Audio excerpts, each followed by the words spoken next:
Hello class, good evening. So, before starting our topic, I would like to wish you all a very happy Janmashtami. May Lord Krishna bless you with and shower you with all his blessings in abundance. Okay, तो आज के दिन शुभ जन्माष्टमी की हार्दिक शुभकामनाएं आप सभी को। भगवान कृष्ण की भगवान कृष्ण जो आप लोगों पे कृपा हमेशा बरसाए रखे। और फिर आगे हम लोग आज अपना टॉपिक स्टार्ट करते हैं। Okay, so today's festive, we are in a festive mood, like today at 12 a.m. right, Lord Krishna will be born, enlightenment of this world will happen. Okay, so चलिए, but we have to do our karma also, हमको अपना काम भी करना है, that is work is worship. So let's start. Chapter 2 ही हमारा continuation में था, chapter 2 was going on. So in the last topic I have done the goals of 5-year plan in the Indian economy during 1950 to 1990। 1950 से लेके 1990 के बीच में आपका Indian economy का पार्ट था, जिसमें हमने 5-year गोल्स जो थे, okay, growth, modernisation, equity, self reliance, इसके बारे में मैंने आप लोगों को एक्सप्लेन किया था। ये क्यों ज़रूरी है, ग्रोथ होना ज़रूरी है, मॉडर्नाइजेशन होना ज़रूरी है। A new technology is needed in this modern world to cope up with the production and growth, production, exchange of goods and services. More and more goods should be produced.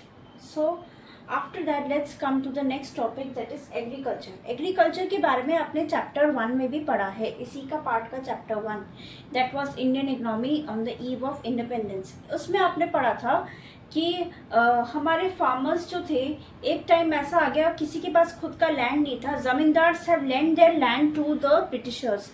Britishers को जमींदार्स ने अपने land बेच दिए थे, तो farmers के पास खुद का कुछ लैंड नहीं था, वो खुद की प्रोडक्टिविटी नहीं कर पा रहे थे। इसलिए एक टाइम पर बंगाल में फेमाइन हुआ, भुखमरी हुई, जिससे लोग people starve to death, means लोगों को खाने को कुछ नहीं मिला।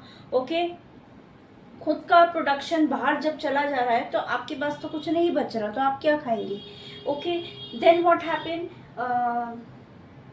Now in this chapter you will see just after the year of independence, now we need new technologies. हमको कोप अप करने के लिए न्यू टेक्नोलॉजीज चाहिए थी, जिससे आप इसको रिफिल कर सके। एग्रीकल्चर में हमको हाई यील्डिंग सीड्स का यूज़ करना पड़ा, जिससे आप लोगों की प्रोडक्शन और अच्छी, फार्मर्स को ओल्ड सीड्स की जगह न्यू सीड्स का यूज़ करके हम लोग आगे कर सकते हैं। उसके लिए हम लोगों ने एग्रीकल्चर में बहुत सी पॉलिसीज़ बनाई गई through the leaders of the country, जिसमें सबसे पहले था लैंड रिफॉर्म्स। जिसने लैंड रिफॉर्म में दिस वॉज द रिफॉर्म्स और policies which remove the zamindari system from the agricultural land. ठीक है, एग्रीकल्चर से मतलब हमारा जितना भी प्रोडक्शन हो रहा था क्रॉप्स का, उसमें से ज़मींदारी सिस्टम को हटाया गया। ज़मींदारी सिस्टम से हम लोग का बहुत ज़्यादा एक्सप्लॉयटेशन हो रहा था, growth of productivity was very low. Farming और इन सब चीज़ों में जो हमारा एग्रीकल्चर मेन पार्ट है इधर इकनॉमी का कंट्रीब्यूशन देता है, बट इस ज़मींदारी सिस्टम के वजह से क्या हो रहा था, आप लोगों का हमारा जो ग्रोथ है, जो it need to be modernized, anything was not happening because the zamindars have lent our agricultural land to the Britishers. वो उन्हीं का ही था एक तरीके से। Okay, so then they promoted high yielding activity. High yielding activity से new technology produce होती हैं, जिससे हमारी फार्मिंग अच्छे से हो सके। ओके, इससे बहुत सारे रेवोल्यूशंस हुए। Okay, revolution means it's not a झगड़ा। Revolution is a type of protest where we want a new step to be taken in the society. It can be for economical purpose, social purpose or anything. जैसे social reformer भी थे कुछ लोग, like Raja Ramohan Roy, he started widow remarriage. Widows can also remarry. Okay, girls education, ये लोग क्या है, reforming। तो यहाँ पे land reforming start हुई है आपकी एग्रीकल्चर में। Okay,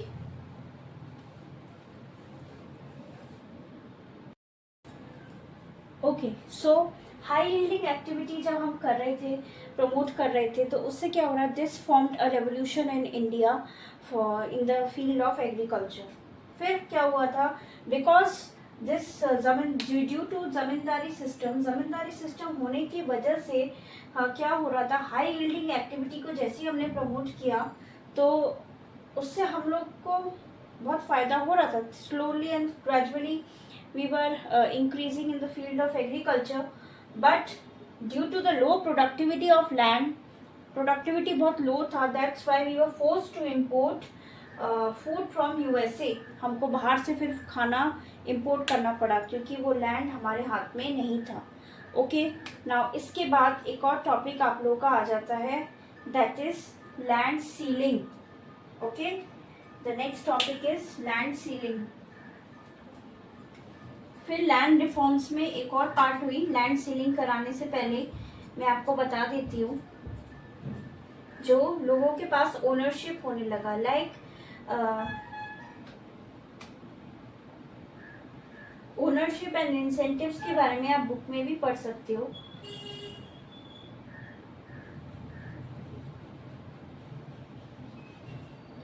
बिकॉज जमींदार आप लोग जो फार्मर्स थे उनको इतना ज़्यादा एक्सप्लॉइट कर चुके थे, जिसकी वजह से स्लोली एंड स्लोली ओनरशिप मिलने लगी, लैंडलॉर्ड्स केम इनटू दिस। अब जमींदार कोई नहीं था, अब ज़मीन के मालिक होने लगे लोग, जिसको जितनी प्रॉपर्टी है वो उस लैंड पे उसका अपना राइट है। Okay, so this become the ownership in their own land and they also got incentives means facilities। वो जितना अपना लैंड से प्रोड्यूस करके प्रोडक्टिविटी शो करेंगे उतना उनको फैसिलिटीज मिलेगी। Now next topic is land ceiling. Okay, देखिए लैंड सीलिंग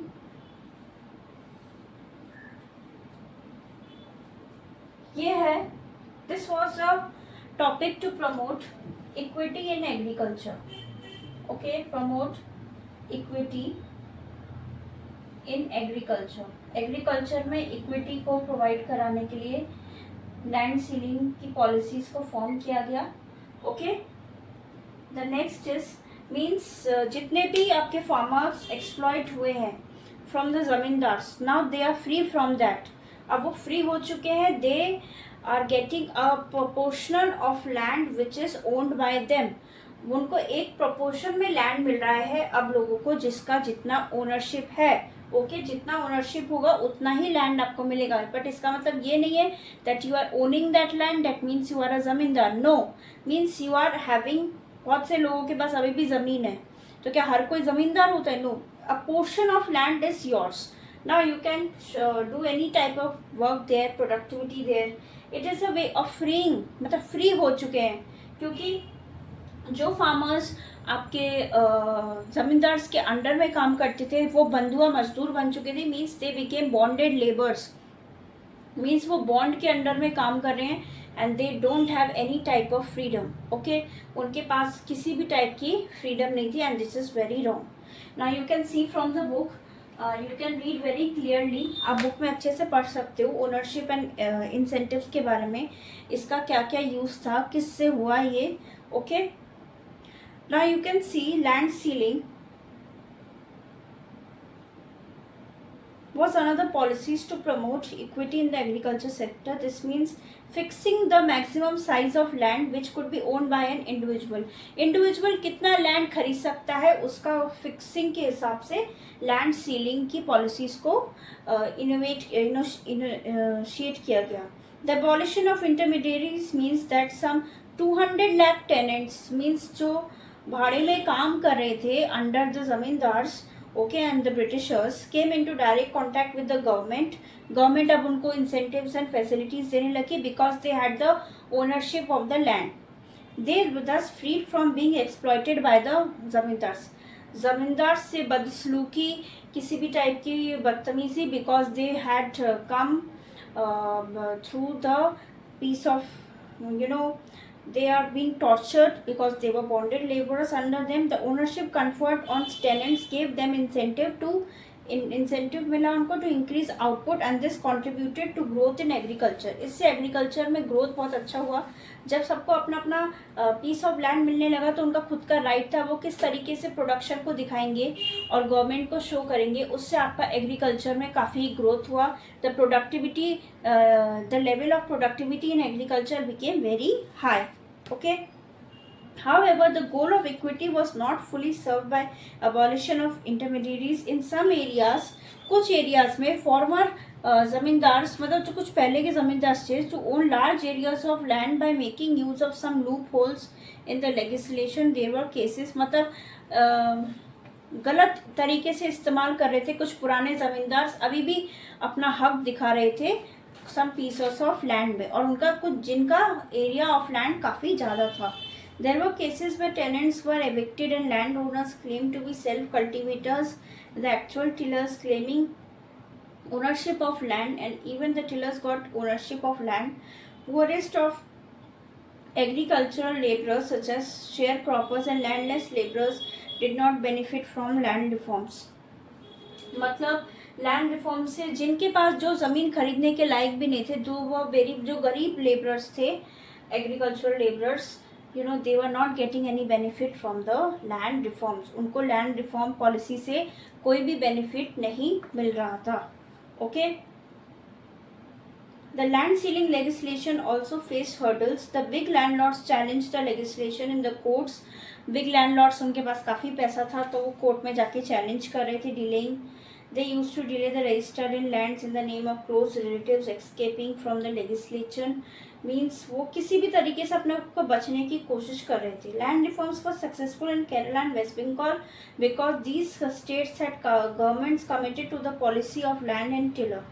ओके, तो क्योंकि गवर्नमेंट बहुत ज़्यादा इसको इम्प्रूव करने के लिए कोशिश कर रही थी, सो उस टाइम पर जो बंगाल एंड केरला थे वो काफ़ी प्रोग्रेसिव थे because they followed the zamindars, x zamindars also followed the rules and regulations during that time।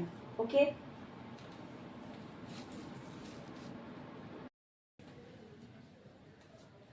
okay, now next the main topic, and it's a very big topic in the agriculture। what did it started? because we were started producing high yielding seeds जिससे हमारी new technologies provide हो। Green revolution started. Okay, revolution, क्रांति, हाँ इसको हिंदी में हम क्रांति, हमने क्रांति शुरू की जिससे हम एग्रीकल्चर में न्यू प्रोडक्शन हो सके।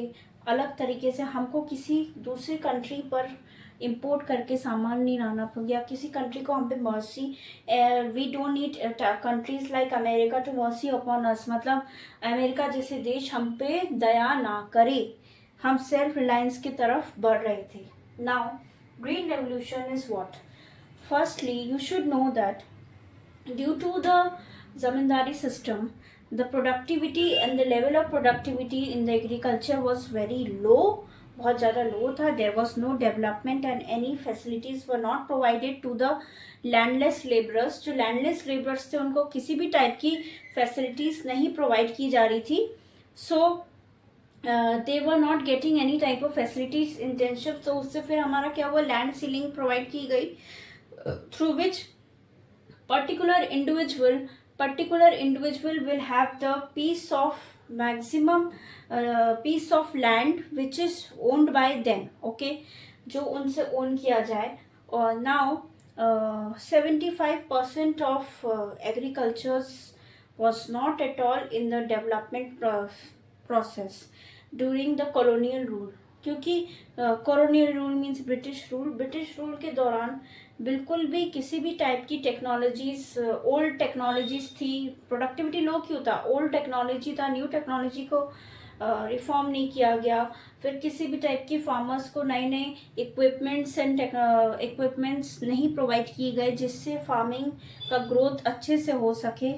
सो फिर क्या हुआ, the green revolution started where the stagnation of agriculture during the colonial rule was permanently broken by green revolution। okay, that time only they started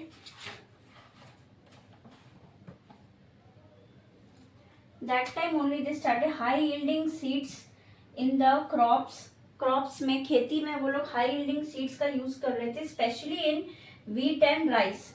सबसे ज्यादा किस पे कर रहे थे? Mostly some part of the country, our nation, staple food is rice, and other part of our country's staple food is wheat। मतलब तो ये सबसे ज्यादा जो ह्यूमन बींग्स है कंज्यूम करते हैं, they consumers consume these two type of crops in their homes in their everyday life। Okay, तो उसमें हाई यील्डिंग सीड्स को यूज किया गया, उससे यूज करके क्या हो गया, धीरे धीरे धीरे धीरे the level of farming increased। then what happened, now they need new equipments were needed for farming, so that even the landless laborers could get work properly। okay, जो landless laborers थे, गरीब laborers थे in the agriculture, they could also get work। and now pesticides, जो proportion में हमारे agriculture में crops में लगने के लिए जितना ज़रूरत होता है, pesticides all things were needed, जो उसकी ज़रूरत को हम अपने आप ही पूरा कर पा रहे थे। and this approximately started during 1960s to 1970s। फिर दूसरा एक फेज स्टार्ट हुआ, which started in 70s to 80s। okay, during these decades this started। okay, the green revolution started। now you can see this refers to the increase in the production of food grains resulting from the use of high yielding variety seeds, especially wheat and rice। the use of this चीज required the use of fertilizers का use चाहिए था, pesticides in correct quantities, मतलब proper proportion and quantity में ज़रूरत था। Okay, well as regular supply of water, the application of this inputs in correct proportion is weighted. इनका application जितना आपका ज़रूरत है आपके फील्ड में यूज़ करने के लिए, उतना ही आपको लगाना चाहिए, जिससे आपका ग्रोथ अच्छे से हो सके। देन मोस्टली कौन से स्टेट्स में सबसे ज़्यादा इसका फर्स्ट फेज को देखा गया? Affluent state such as Punjab, Andhra Pradesh and Tamil Nadu. Further use of HYV seeds primary benefit the wheat growing regions only. Second phase जो हुआ 70s 80s, HYV technology spreaded the large number of states, benefited more variety of crops। The spread of green revolution technology enabled India to achieve self sufficiency in food grains। India has, हम self sufficient हो गए, हमको बाहर से किसी भी खाने के लिए कोई चीज़ इम्पोर्ट करने की ज़रूरत नहीं पड़ी। Okay, we were self sufficient to grow our crops on our own, food grains on our own. और any other nation, India has no longer to be at the mercy of America or any other nation for meeting its food requirement। Growth in agriculture output is important but not enough। Large proportion of this includes consumed by farmers themselves instead of being sold in the market। In the higher output will not make such a difference। फिर क्या हो गया? Higher output, जब ज़्यादा output होने लगा, उससे farmers called it at market surplus. उस पर्टिकुलर वर्ड को मार्केट सरप्लस बोला गया। Okay, a good proportion of the rice and wheat produced during Green Revolution period available at market surplus was sold by the farmers in the market। As a result, the price of food grains declined relative to items of consumption। The low income groups who spend large percentage of their income on food, जो lower income groups थे, क्योंकि price कम हो रहा था, इतना ज़्यादा market surplus में wheat and rice mill रहा था, तो उससे क्या हुआ, now they were benefited with the decline.